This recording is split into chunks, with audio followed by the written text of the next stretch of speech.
turned your back on the thousands of struggling families who elected you in good faith.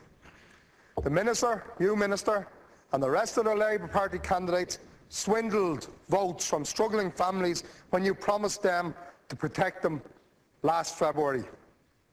A lui ha bhí na vótaí cóirtha, tháinig athru portoribh.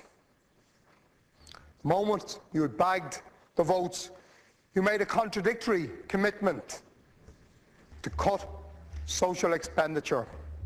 No longer was child benefit sacrosanct to the Labour Party.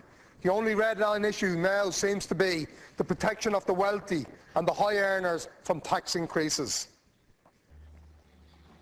Chunigmid Hannah Féin, Imlena and Balach Slevina Ibrin Shivsha. Nis Louis Imlena, nur of Cormisha Cashtort, Egg Kushta in Santak Shaw. Fuyahaha, Wigan Pakashta, Lassa Tylik. Durtulum Nakravain, Ahruig Chacht. Gaur Clignis Dani, Hurtu, Nahara Shin, Suasar and Niderlin. Shin and sort Miona Tar Gutsa. Tugan Wid, or Shin, Quigam Billa, Lassa Ho Shield to Shaw, or Toss or Core.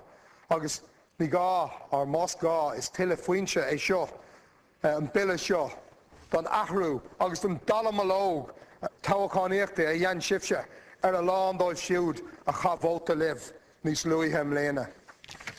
Let's keep clear, Minister, and we heard it from your own mouth. This is your bill. It contains social welfare cuts that you, the Labour Party and Fine Gael have decided to make. It is not a Fianna Fáil bill. It is not the EU IMF bill. This is your bill, your cuts, and you have chosen to make these cuts despite your promises. From this week on, I don't want to hear another government TD blaming Fianna Fáil or blaming the EU or the IMF for cuts. These are your decisions now. You have taken this decision because, contrary to the myth that you have been actively peddling, you have options, you had options, you still have options, and you took the wrong options in this bill. Your hands were not tied. Agus tá séise gwibse, rawa tro a glocka.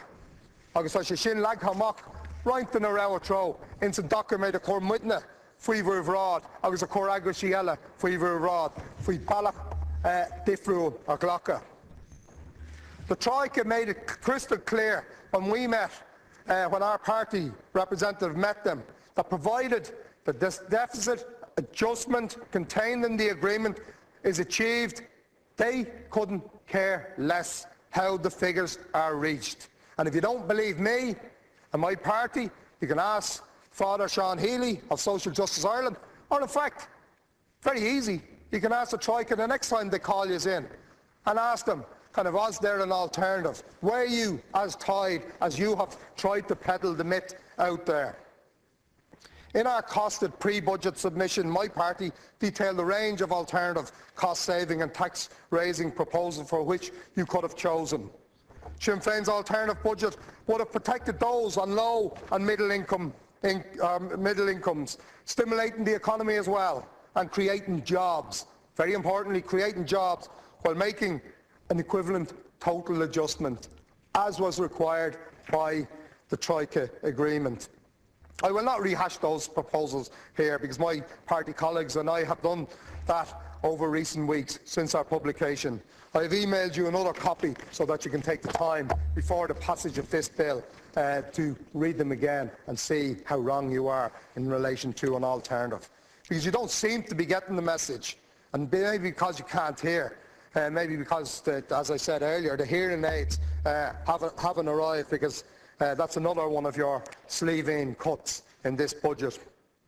Labour Party voters have been led to believe that the new government would reject the austerity approach of Fianna Fáil and would instead seek to grow the economy to a sustainable recovery while protecting the vulnerable and making those who can well afford to contribute more to do so. Instead, Minister, you are making social welfare recipients carry the lion's share. Tá bhí muín ag siúd a cha vóta to live, ganyan fi siv, cosan de húr toibh son, a cha hátha siúd atá an rúcás in sa sócaí. In our Sinn, thought to a cur trumlock on ullock, a shoe that I bra, lunta sol shield ag bra, an chorus. Ní a cusant witten na tíre seo táisih ach a wallart. Táisih a cur trumlock Sinn gná pobl na tíre. During your press conference on Monday, Minister, and subsequently in your piece for Journal Ireland and in fact in your speech today, you were at pains to convince the public that you have secured some sort of victory for the people on social welfare. You wrote, and I quote, "Yes, there will be 475 million in cuts in my department, but it could have been 665 million. That is no victory, Minister, and the full year cost isn't 475 million. It's not even 665 million. It's in fact 811 million euros is the full cost. Tell the truth, Minister. Tell the Irish people that in fact you are taking €750 million out of the pockets of the poorest in Irish society and giving it to the big, rich German and French pension funds. You are taking 811 million out of the local economies around the country and adding to the dole queues and making misery, making many, many people miserable in that. In addition, I think it's important to point out €1.25 billion will be paid by you, Minister, and your government over to faceless gamblers on the 25th of January for unsecured, unguaranteed bonds, Minister. Unsecured, unguaranteed bonds. In March, a further €3 billion will be handed over by your government. 3.1. These figures speak volumes. Consider, Minister, listen, these figures against your department's total cuts. You have a choice. You do not have to hand over that money. But you've made a political choice to hit the weakest in our society at the same time to hand over that money. In fact, you could have chosen to increase social welfare payments if you had withheld that money, as you should do. Indeed, Minister, whether you like it or not, spending on social protection will increase because, as I've stated, you will be making, and you have made choices which will lengthen the dole queues in our society. Irish manufacturers, suppliers and retailers will continue to announce their worst trading figures ever into the next year. Coupled with the VAT rate increase, the refusal to deal with upward rent-only reviews, and now your undermining of the limited spending power of those receiving social welfare payments, you and your colleagues have condemned thousands of small and not so small shops and suppliers to close, consigning tens of thousands of more people to the dole queues, thus adding to the spend on social welfare. That is not good mathematics, Minister. I now want to address some of the most odious cuts proposed in this Fine Gael Labour Party coalition's attempt at a social welfare bill. The first one I'll deal with is the disability allowance sections, section 8, 9 and 10 of this bill. You proposed to abolish disability allowance for 16 to 17-year-olds, and you proposed to cut the rates of payment for those between 18 and 24. Minister, I don't know whether you watch that programme, Shameless. Not the American version, but the English version is probably closer to real life in some ways. But when you were dreaming up these proposals, maybe you were looking at that, and that you thought that you were operating under some false cloud. You believe that the false assumption put across in some of those programmes that everybody on disability is in some way, and I'll use the term that Minister Noonan used, wayward, that they were wayward scroungers. Because if you had any understanding of disability whatsoever, Minister, if I didn't speak, sorry Minister, Minister Noonan was the one who raised that himself. The Speaker has the floor, please. You should withdraw that accusation. I have never used the term wayward about anybody from any walk of life, any situation, and you should withdraw that. You should withdraw that accusation against Minister. Address you. You should withdraw I will not, and be Minister, grateful. I will not withdraw a remark which was made on RT, prime time, by Minister for Finance, Michael Noonan. And he said that you said it. So you have it out with your Minister. But anyway, You should withdraw. if It doesn't become deputy. I do not believe that. That Minister. this house and attribute Minister, I do not. If you shut up for a second, I might do that. Order, please. The Speaker has the floor. Order, please. If you weren't so ignorant, Minister, and if you weren't so unpolite, Minister, you might, if you were not so ignorant, Minister, and so insulting, you might give me an opportunity to let you know that I do not believe anybody on social welfare is wayward or a scrounger. But you, Minister, are the one who is You be declaring man enough that. to withdraw it now. Are you man or a mouse? Will you be man enough to withdraw a false accusation? Minister, Just be man enough to withdraw. Minister, I have withdrawn nothing because I didn't make that charge. You made the charge. Anyway, you have no understanding of disability. You need to go and get one of those hearing aids that you're now putting on many people. Get the hearing aid, Minister. Anyway, Minister, in 2010... Excuse me, Speaker. Speaker. Well, the Speaker has the floor, please. There's been far too much disruption throughout his speech. Can we please proceed without interruption? the truth hurts. I think that the Speaker should withdraw an accusation in relation to ascribing the term scrounger, who's not here in the House, a term which I'm sure he has never utilised. Fine Gael are very good at this kind, or Sinn Féin are very good at this kind, very good at this kind of language. Now, I'd like to know if the Speaker is going to withdraw an accusation relating to words which I am perfectly confident the Minister for Finance has not used. I think he should be man enough to withdraw the allegation. He also ascribed another word to me which I have never used, and I'd like to know if the Speaker accepts that I have never used that word. Other people may use that word, but I have never used the word. And I hope that the Speaker will take my assurance. That the Minister is now using up. Just on point of order,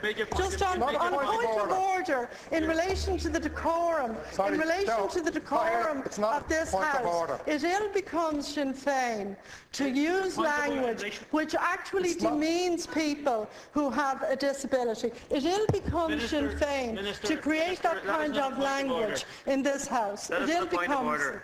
I have to say we have had too much interruption during this particular contribution. The Speaker has the floor. If he wishes to withdraw something, he can do so. But what I would ask is that I will not withdraw something I did not say. What I would ask is that the Speaker... What I would ask...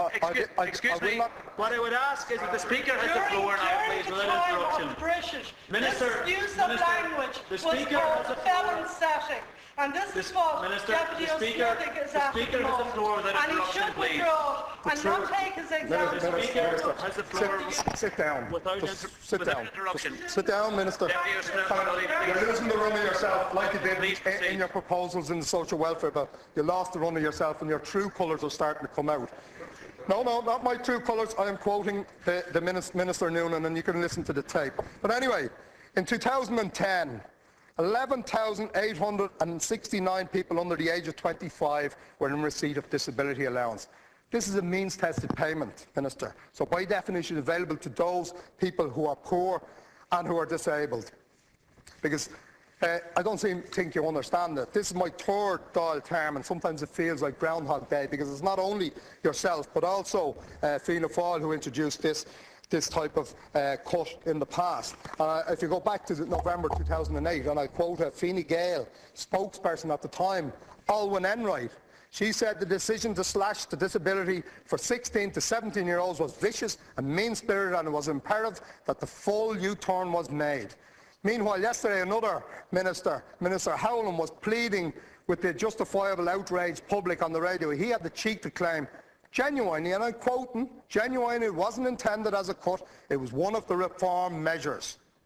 Who does he think he's kidding? Even your Fine Gael colleague, as I quoted already, Michael Noonan, began to see the light when he was talking on Tuesday evening on prime time. And listen to it again, Minister. He indicated that this cut needed to be reconsidered. He said it was all your idea and based on the assumption that recipients were wayward.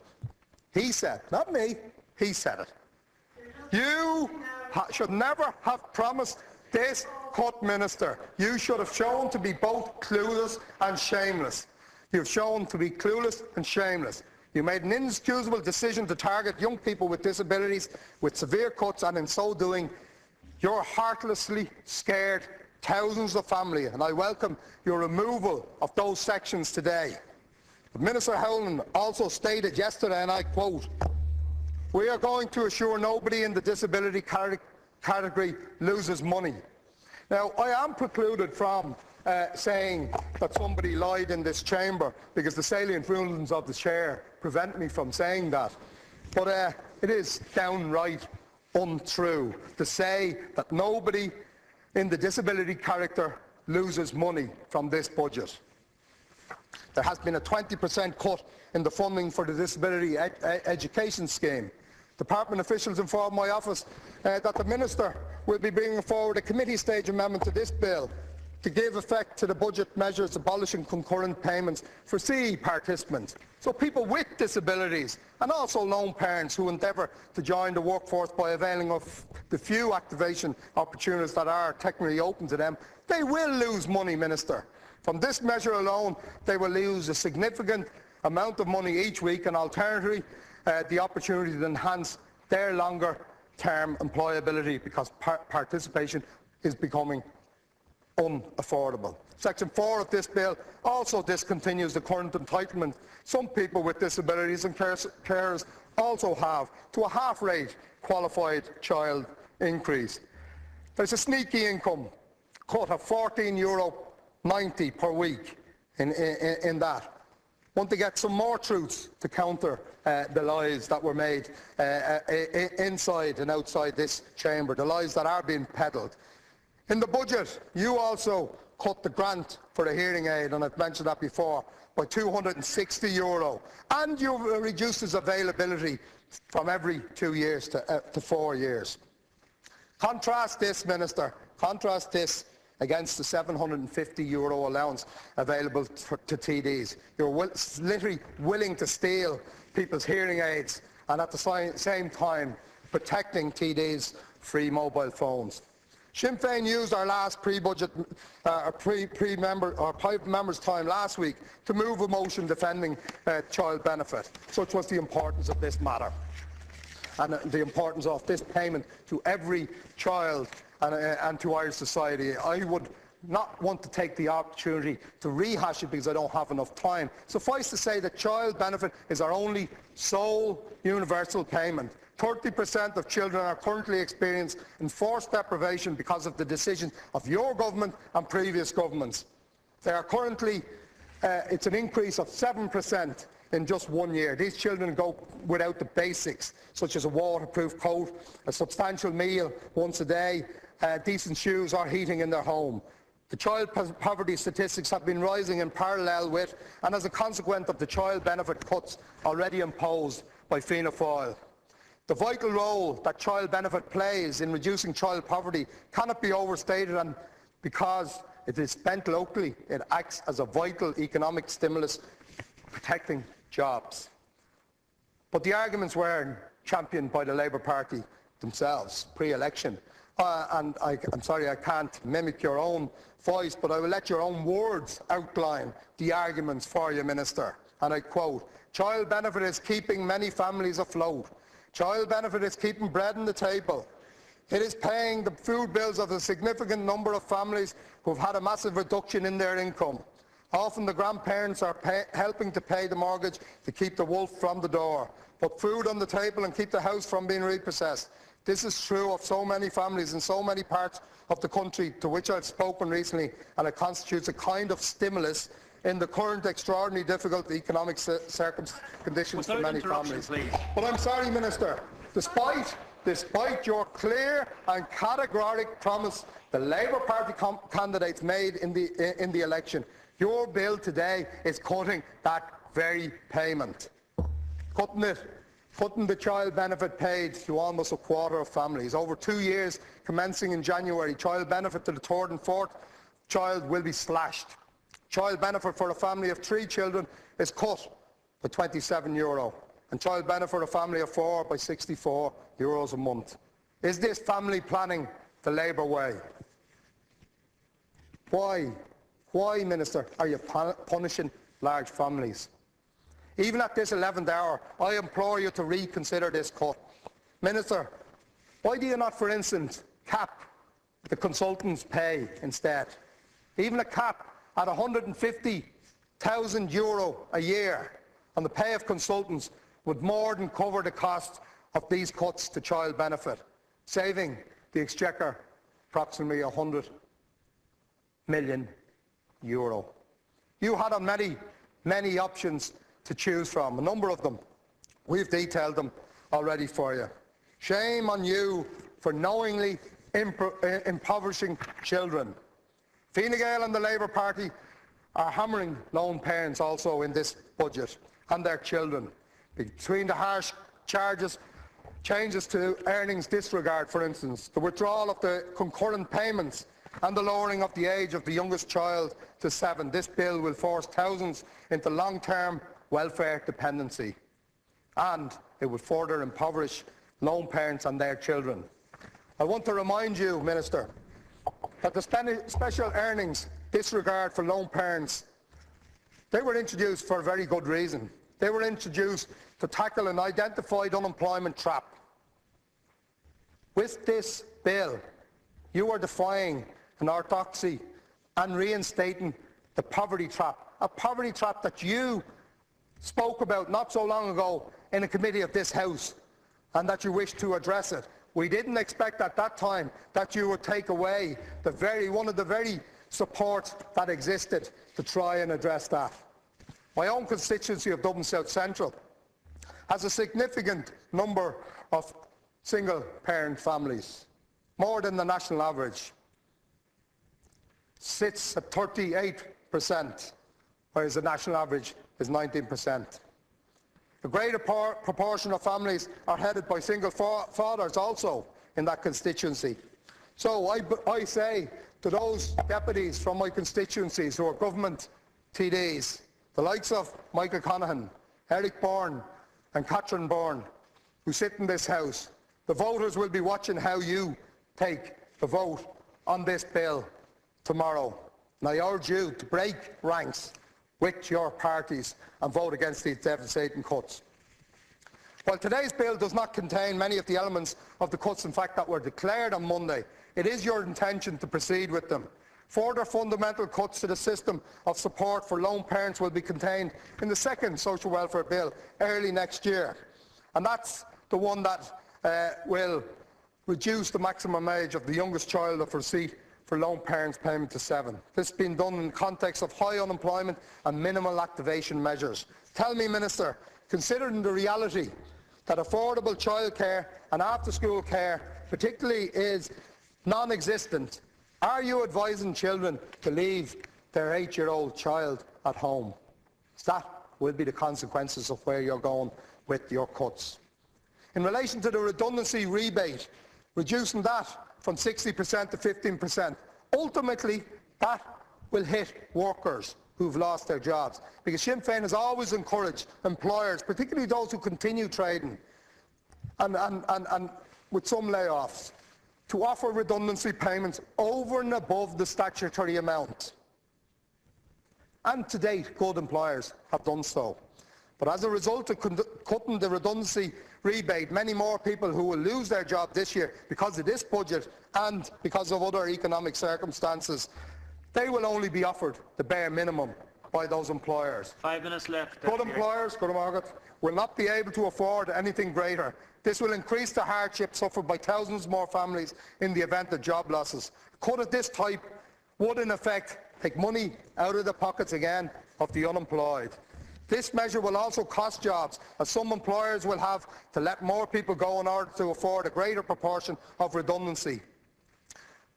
But earlier in your speech, Minister, you said that this was after a long discussion with your party and your government colleagues. Well, you didn't have the discussion with those who are tasked with implementing it, or those who are tasked with drafting the legislation, because the department officials confirmed yesterday that in devising this proposal, you did not assess the impact of this measure on companies. You did not even seek to see where the measure could be linked in some ways to the size of a firm, or its profitability, or its capacity to absorb the change. On pharmacists, my colleagues Martin Ferris and Deputy Michael Culreevy, they will address those. And in relation to the changes to contributions required for pensions, my colleague Deputy Mary Lou McDonald will address this.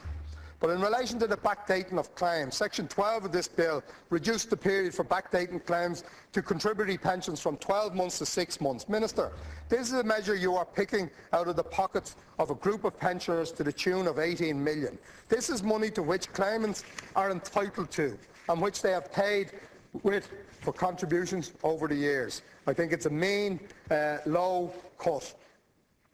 In relation to the cut requiring ministerial orders, those which won't appear in legislation here, which we won't get to debate because it only requires your signature.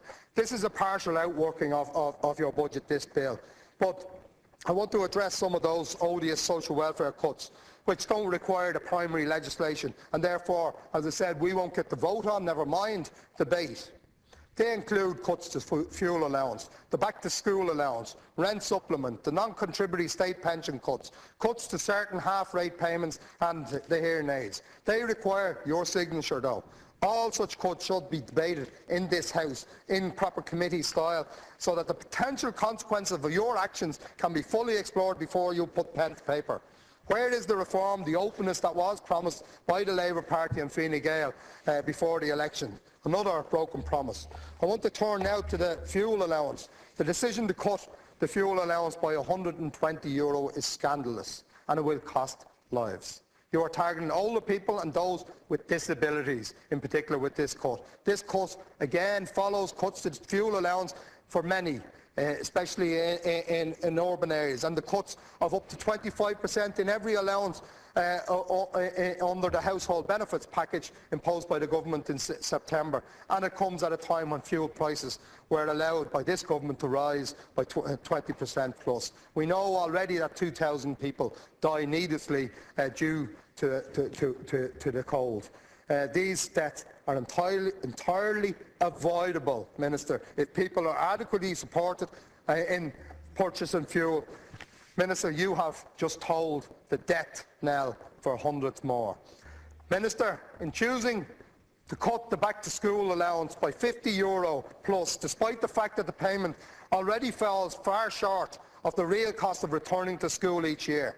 According to Barnardo's, their survey says that the allowance fell short €270, the cost of sending a child into 4th class, for instance, or €500 cost of sending a child into secondary school. You are removing the allowance from those under 4 altogether. I know that some people have questioned why this payment should have been paid to those not attending school, but I remind you that not so long ago, in 2009, the early childhood supplement was removed by Fianna Fáil, and that was €1,000, which families in many cases totally depended on. The rent supplement is another cut by ministerial orders. Recipients will have to pay an additional €312. And in addition to that, the rent limit looks set to be reduced, which will result in landlords demanding additional monies from these tenants to make up the difference. Let's remember that the rent supplement is paid to people who, by definition, are in need of accommodation and who cannot afford to rent privately. They are among the 100,000 on social housing lists with no prospect of being housed, such as the lack of investment in social housing. The scandal and waste of having tens and thousands of empty homes and idle apartments while thousands of people are homeless, and the state is literally underwriting landlordism to the tune of over €500 million each year via the rent supplement is a scandal. This is a living disgrace, Minister, and is an insult to the memory of James Connolly, whom your party is supposed to revere. I had more to say, but because of the continuous disruptions from the Minister and the bleating by her, because the truth hurts, I will leave it to some of my colleagues to pick up on some of those points. But Minister, you are targeting the vulnerable. Shame on you. Shame on you.